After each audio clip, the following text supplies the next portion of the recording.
Alors, on va parler de l'impact de la voix sur les rédactions des médias, des journaux en particulier, avec un panel de gens qui viennent de médias assez variés. Donc on a un petit peu tous les exemples disponibles. Et peut-être qu'on va commencer avec le Financial Times, avec vous, Renée, sur l'expérience du FT dans les podcasts et les enceintes connectées. Des podcasts sur le FT, il y en a depuis longtemps. Où est-ce que vous en êtes? Est-ce que c'est quelque chose que vous voulez développer? Tout à fait. Juste une petite question logistique, on est plutôt anglophone ou francophone? Actually, rather, we should speak English, because Mukul doesn't understand French, and you understand a bit of French. So English? Mix. All right. Franglish. Yes, exactly. I'll manage with whatever you do. Fine. Can you understand French? Yes, a little. So Okay. So we'll talk both. Not in the same sentence. Oh, no, definitely in the same sentence. That's what Franglish is. Yes. So yeah, the Financial Times has actually had podcasts for over 10 years. Many of you who are podcast listeners and have been recall the first did come out, in the early 2000s. What we didn't necessarily have, however, was a podcast strategy. We had audio that came up out of interests, experiments, a desk or a service within the newsroom wanting to do one. But we didn't really have a clear sense of what we wanted to be doing in audio, what we wanted our audio journalism to be and to do differently from our text journalism or our video journalism. And nor did we necessarily have a broader sense of what we wanted to get out of it. What was the thing that audio is meant to be doing for us in terms of a publication, in terms of reaching an audience, in terms of delivering a different kind of storytelling or journalism. It really was something that had emerged ad hoc. And so 10 years after we'd launched our first podcast, we had a dozen or so. But again, we didn't have any clear sense of purpose. Which one was the first? Do you remember? I don't remember. Do you remember the first, Polita? No, okay. I don't remember. So I've been at the FT for 5 years. I've evidently decided that anything that came before I did. Non-existent. So I don't remember the first. But the dramatic shift was about 6 months ago when we decided as a business, both editorially and commercially, to really invest in and focus on what it is we want to get out of podcasts. And that's a big shift from going from podcasts as a hobby to podcast as a real editorial and commercial strategy. And what that means now is a real sense of a target. We are really thinking about audio journalism as a way to reach the US in particular. The FT is a global brand. We are obviously published in English. After the UK, the second biggest English language market in the world is the US. It's also a market right now in which podcasts are massively consumed and being produced. So it's a competitive landscape, but it's one in which the audience is growing extremely rapidly. And so it's both a geography and then within the podcast listening audience there, a demographic that we're interested in. It's a younger audience in the US that's listening to podcasts, actually globally, and it's more female. So US female listeners are very much the target of whom we're trying to reach, not exclusively, but as a primary audience. And there are all sorts of secondary and tertiary audiences. But that's how we're thinking about it, editorially speaking. And then commercially, look, right now, podcasts are not obvious to monetize, but they're also hugely appealing to advertisers. Advertisers all want a piece of audio. They all want a podcast. So there's a notion that there's also a real way to monetize this. Before we go to monetization, could you talk us through the offering of the FT in terms of podcast, and what is different from what you can read in the Financial Times? You are talking about a different type of content, different type of coverage of news. What is it?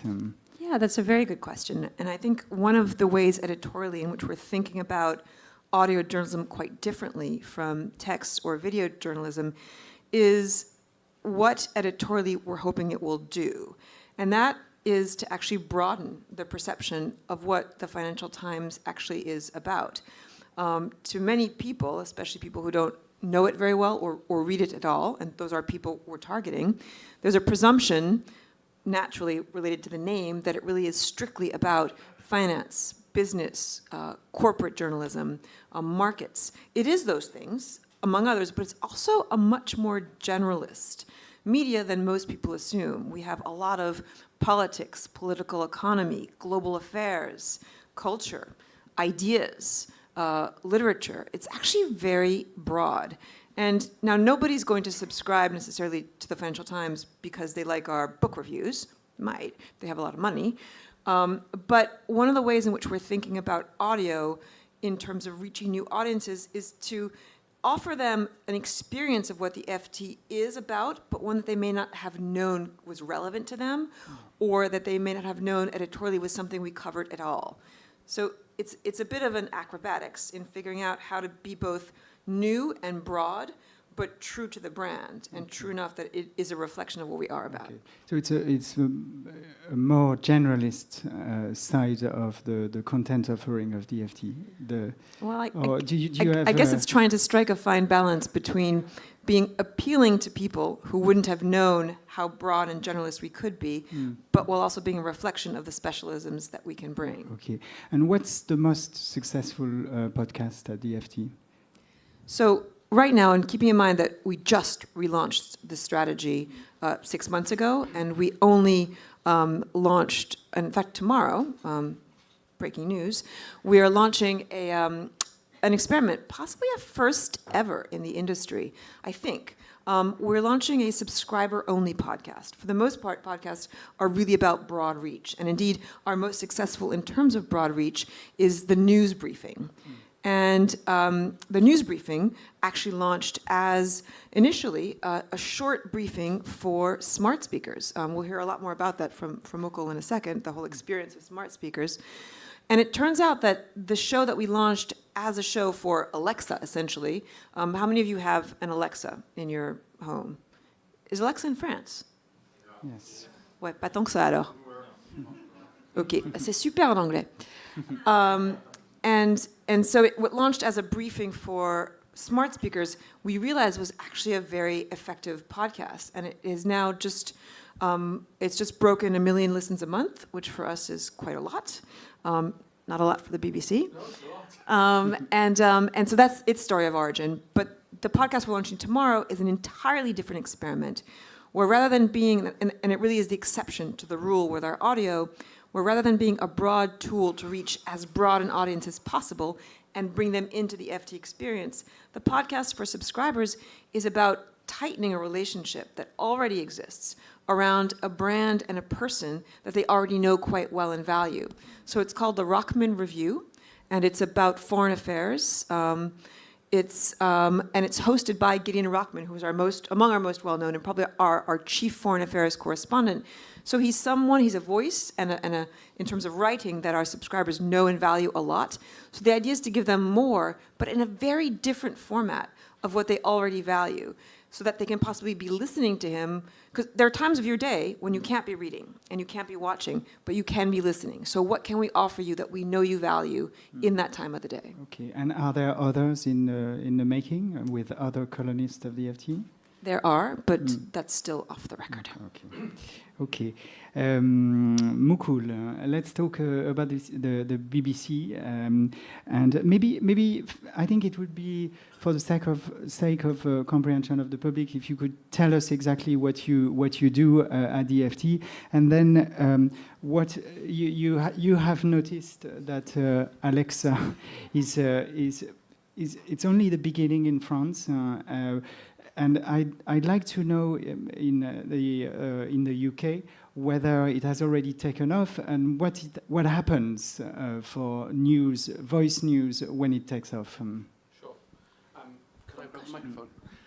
Yeah, thank you for promoting me to work at the FT. That's, oh, sorry, did I say no, that? It's very good. Very good. BBC, sorry. Look, if I can take this question, is voice really a newsroom game changer? And maybe answer it in the very biggest picture way, and then come back to what we can do in terms of news. So, I mean, I think that So AI assistance, which is the technology that powers voice, is already, it's here. It's not like sort of, you talk about virtual reality and will it take off one day? This is not really in that zone. I think the statistic now is that 26% of UK adults say they have a smart speaker at home, at least one. Mm-hmm. The BBC is getting something like 1 million unique browsers for its a week for its services in voice. So this is already here, but also every single one of us, probably in our pockets, has a voice assistant right now, in the form of. Why do you think we don't use it? Well, no. I think there's quite clear evidence that it is being used. I mean, maybe in France that is less true because a lot of the services are kind of English language focused. Okay. I think we're seeing voice assistant usage going up for search. I think there are stats that came out recently that said that 30% of searches for people under 44 are being done by voice. Even on their smartphones? Even on their smartphones. That is on the smartphones. That's a Google Android statistic. Okay. So to take that big picture view, what are the implications of this for the news, right? Yeah. So I think we all know that the technologies that we've seen coming in over the last couple of decades have had really big shifts, brought with them really big shifts in the way that people are informed and engaged. And if you could just put them into a bit of a sequence, so you can talk about the World Wide Web, you can talk about mobile with its app stores and its apps, you can talk about social media with its new forms of distribution based on algorithms, and then you can probably put AI assistance at the end there. There's a bit of a trajectory between these, that at the one end, the web side is the most open architecture, in which, for example, a news organization like the BBC can just get a website like anybody else can, and we can create an experience around the news that people trust. If you move on through mobile and especially social media, I think there are implications about the way technology is making choices for people and the level of trust that they have, that in news, and the level of overall kind of good information that is circulating in society. So AI assistants take some of those problems and magnify them. Hello, can you hear me? Okay, there we go. All right, there we go. Okay, good for a session on voice to be heard. So AI assistants, I think, take those issues and magnify them.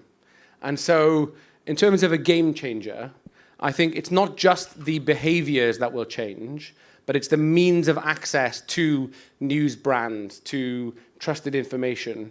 The curation of news, the serving of news, will start to vary quite a lot in an AI assistant world.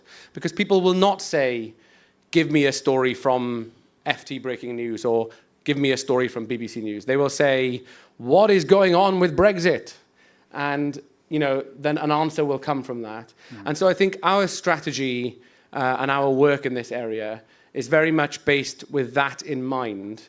So evolving our experiences for AI assistance, and to be honest with you, also for mobile, at a deeper platform level as well as at a publisher level, so that we can kind of serve the kind of public service purpose that we are set up to serve. So it's the kind of modular demand you were talking about.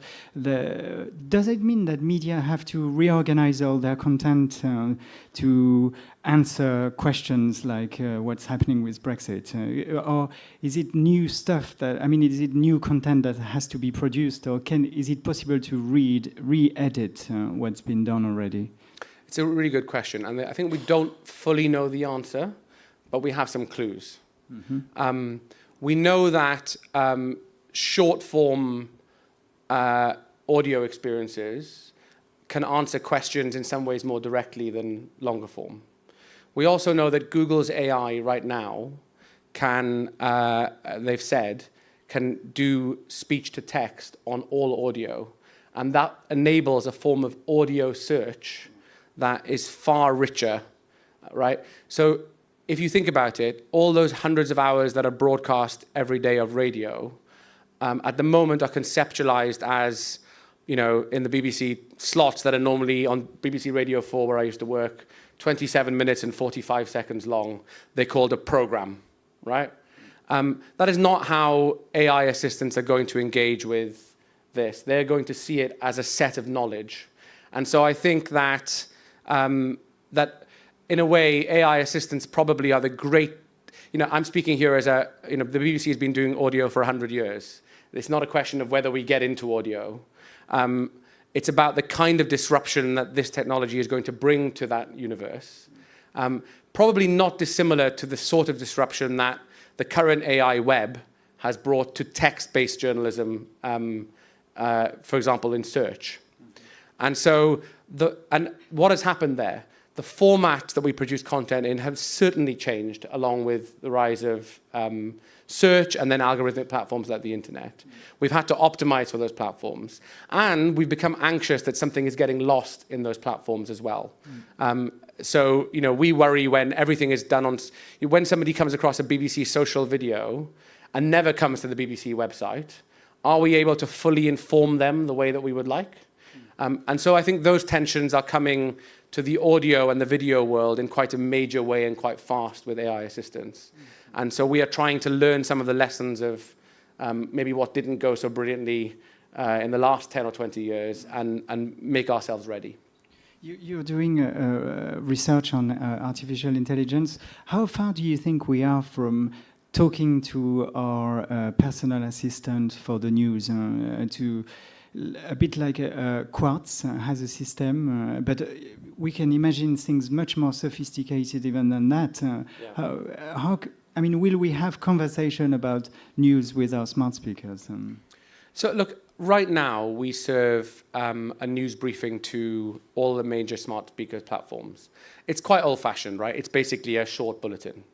That gets something like 20 million plays in a year, and about 2 million unique users in a month. So that's pretty high demand already. We think, and I think the platforms think, that there's going to be increasing demand. But I should just to clarify, that is an estimate figure because we do not get the data that we would like from platforms. So if anyone's going to quote that, you can quote it as an estimate.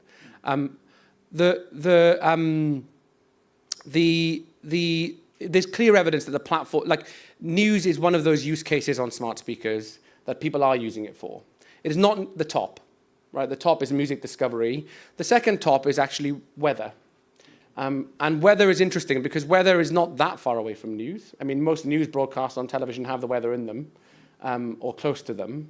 And there you can see that conversational interaction is coming in, right? Not just what's the temperature today, but do I need to wear a coat today? I think the mode of thinking amongst most of the platforms and us is that these experiences will become increasingly conversational as time goes on. And I think, one of the themes of work that I'm in charge of is experimentation on these sorts of platforms. So coming, quite soon, I think you should start to see more experimentation in the news space. And as time goes on and we can broaden our own technology in this area, we anticipate there'll be increasingly granular conversational content. The production engine, if you like, of the BBC is not optimized for this right now. So one job of mine is to work out how we can begin to produce content in a way that will, as well as serving all the platforms we currently are on, be appropriate for these sorts of things. And another thing is this really vexed question around distribution of this stuff, a bit like social media, I was saying. How will people know when they're talking to the BBC? How will they know that video with that plummy-sounding British voice on it was not produced by a left-wing or a right-wing or a foreign government or whatever? How will we make sure that is true is something we're also thinking about. Passons en français maintenant, et même en parisien. Je parle patois.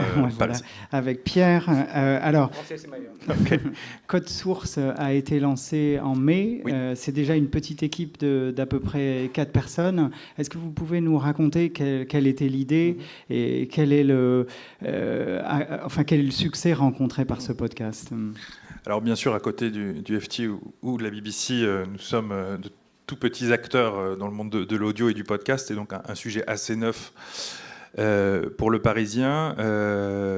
Nous avons fait le choix de le lancer au début du mois de mai, un podcast quotidien d'actualité qui dure une vingtaine de minutes, qui n'est pas un flash info, qui est un programme dans lequel on aborde chaque jour, on raconte une histoire de l'actualité par la voix de nos journalistes, de nos 400 journalistes. On a fait un choix un peu à contre-courant. Beaucoup de nos confrères, nos concurrents ont expérimenté, même largement. Enfin, il y a déjà depuis plusieurs années le podcast au sein des rédactions en bricolant souvent. Là, nous, on a fait le choix de tout miser sur un programme en engageant une équipe dédiée, en travaillant avec Binge Audio, qu'on a déjà évoqué ici, qui est donc un des studios de production, un des principaux studios de production de podcasts en France, dans lequel le groupe Les Echos, le Parisien, a investi l'année dernière. Et avec eux, on a travaillé donc sur la conception d'un programme qui avait pour objectif principal déjà d'aller chercher une nouvelle, je ne vais pas dire de nouveaux lecteurs en l'occurrence, mais une nouvelle audience, merci.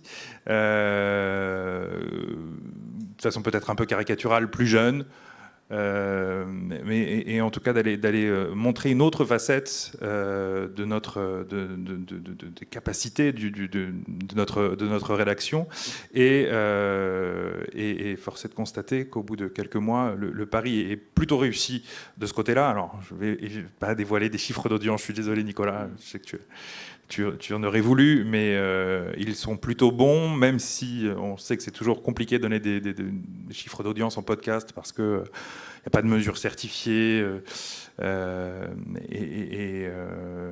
et qu'on découvre. Pour nous, c'est un sujet encore assez neuf, même dans l'appréhension de ces analytics-là. Par exemple, je n'aurais pas deviné que un quart de notre audience des podcasts se fasse sur YouTube. Or, c'est le cas aujourd'hui. Pour certains épisodes, c'est même la première source d'audience. Donc c'est des choses que l'on apprend. Encore une fois, on est très loin de l'expérience de mes camarades sur scène. Et donc ce programme, ce qui a été extrêmement important pour nous, ça a été de le faire porter de s'appuyer sur des gens qui avaient une expertise. Donc on allait chercher un professionnel, un rédacteur en chef qui avait une expérience de l'audio, qui avait fait de la radio avant, qui a dû faire un gros travail sur lui-même pour se dire pour faire du podcast, parce que c'est pas tout à fait la même chose. Et on a constitué une petite équipe, tu le disais, de 4 personnes qui aujourd'hui produisent donc ce programme-là du lundi au vendredi, et derrière le micro, chaque jour, un journaliste vient raconter son histoire. Et au bout de 4 mois, 5 mois, les journalistes se battent maintenant pour pouvoir avoir leur épisode, pour pouvoir envoyer le lien vers leur épisode, j'allais dire à leur mère, mais... Pourquoi, à votre avis ? Parce qu'on on a abordé ça de façon très professionnelle. Le récit est extrêmement léché. Il y a des gros efforts de fait en réalisation. On a fait de la production de musique originale. Le produit fini est extrêmement, de mon point de vue, évidemment tout à fait objectif, est extrêmement sexy. On offre aussi aux journalistes de la rédaction une opportunité de raconter leur sujet qu'ils n'ont pas par ailleurs. Quand ils écrivent pour un journal papier, ils sont contraints par une maquette.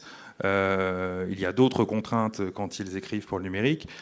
Là, à un moment donné, on leur offre... alors, il y a des entretiens qui durent 1h30. À la fin, l'épisode fait que 20 minutes. Tout est très remonté. Mais 20 minutes pour parler d'un sujet dont vous êtes expert, ça vous laisse quand même... ça fait beaucoup de signes. Voilà. Et ça, c'est un vrai, pour les journalistes, c'est un vrai épanouissement. Alors, évidemment, c'est pas notre objectif premier. Enfin, on est très content que les journalistes s'épanouissent dans cet exercice-là, mais on est aussi très content quand on a des retours d'auditeurs qui nous disent « Ah, je ne savais pas que vos journalistes étaient aussi experts que ça. » Voilà. Ce podcast-là nous a permis de faire ça. Je me demandais s'il y avait des questions dans la salle. Donc on a un peu de temps. Oui. Il y en a une ici. Bonjour, je vais poser la question en français du coup.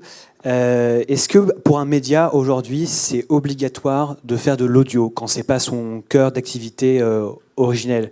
Je vais la poser en anglais. Does a media have to work on audio even if it's not its core activity right now?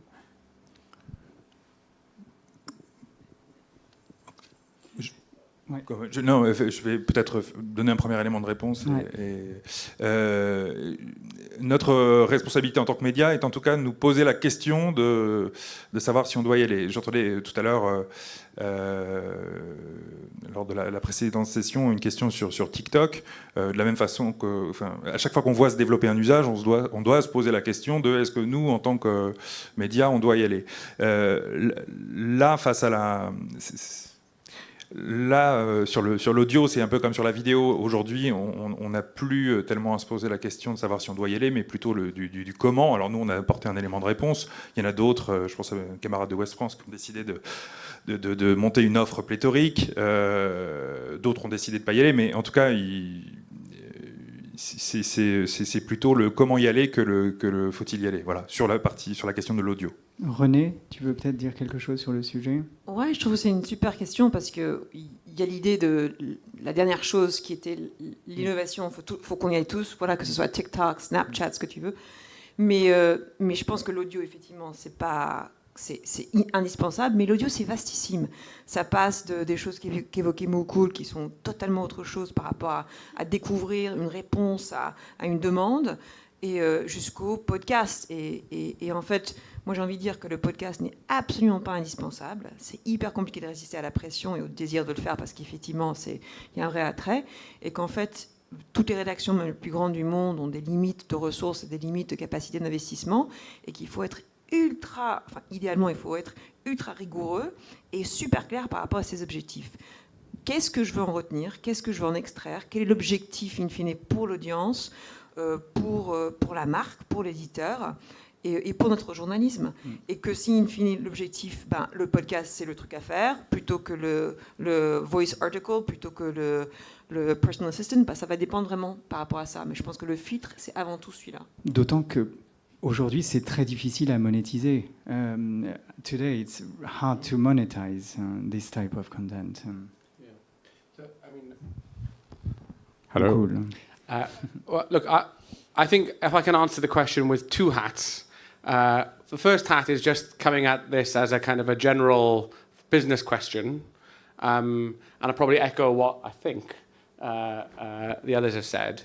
It reminds me a little bit of the pivot to video. Do you remember the pivot to video? And it was like, we've got to do video. And part of that was because it was thought that they would be more lucrative.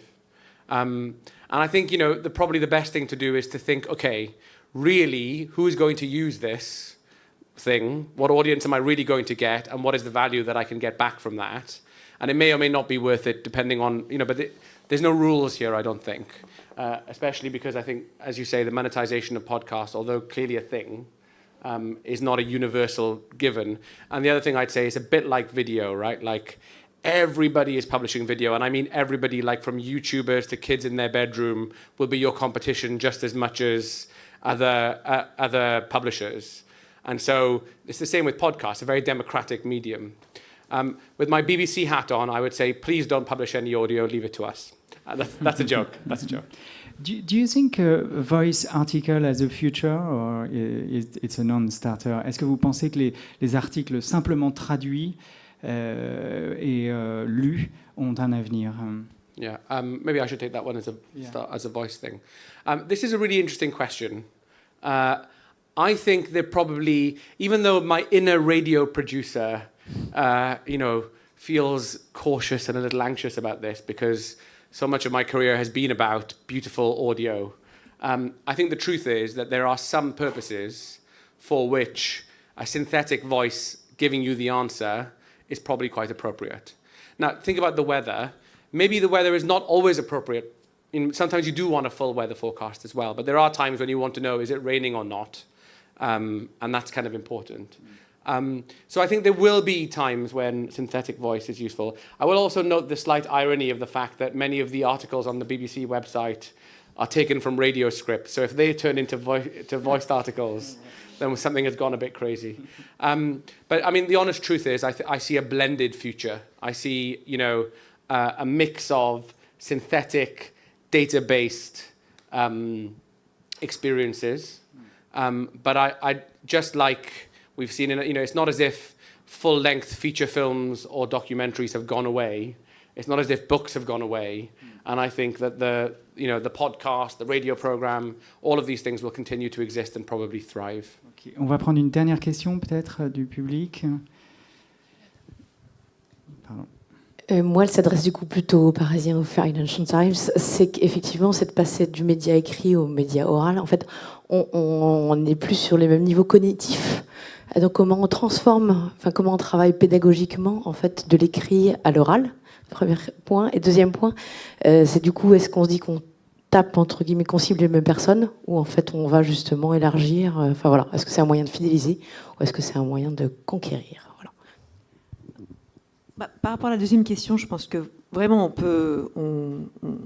ça dépend des objectifs qu'on se fixe. Je pense que globalement, comme disait Mukul, la fabrication de l'audio, c'est relativement accessible, mais la fabrication d'une très bonne audio, d'une bonne qualité, quelque chose de léché, comme l'émission du Parisien, qui là transmet une autre expérience, qui va probablement être plutôt dans un headphone, un casque.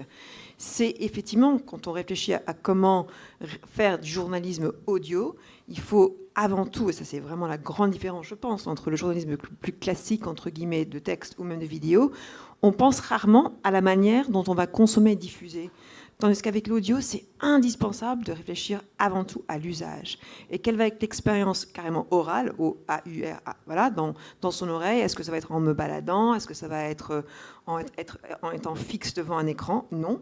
Très probablement, on sait très bien par rapport aux études d'usage que très typiquement, l'audio, surtout pour une audience plus jeune, c'est du filling content. C'est-à-dire que j'ai 12 minutes, j'attends le bus, je fais la queue au bon marché. Tropisme personnel. It's all right for some. Au supermarché. Et je viens pas à Paris souvent, donc j'en profite. On aime beaucoup le bon marché, mais on va essayer de viser un peu plus large. Plus large, voilà, un public un peu plus large que le 6e, c'est clair. Ou si j'ai de la chance, ça va être le matin, je suis en train de préparer, bref. Et donc, il faut réfléchir à la manière narrative qu'on va pouvoir comprendre ou dans l'usage de consommation audio de cette personne, quels sont les trucs et les genres et les manières et les accroches pour pouvoir justement, livrer une sorte de valeur qui est conforme à l'expérience de consommation. Et donc ça veut dire qu'on n'a pas 5 minutes pour faire une introduction, ça veut dire aussi que c'est une voix régulière et intime qu'on va entendre dans son casque, parce que l'expérience du casque, c'est pas la même chose que l'expérience même du speaker, du smart speaker. Et donc de prendre tout ça en compte et de réfléchir, vu les données d'usage, quelle est donc la stratégie éditoriale et même productive qui en découle. On va clôturer sur cette note pour faire un anglicisme et consacrer les 5-10 prochaines minutes à une pause de méditation. Merci beaucoup.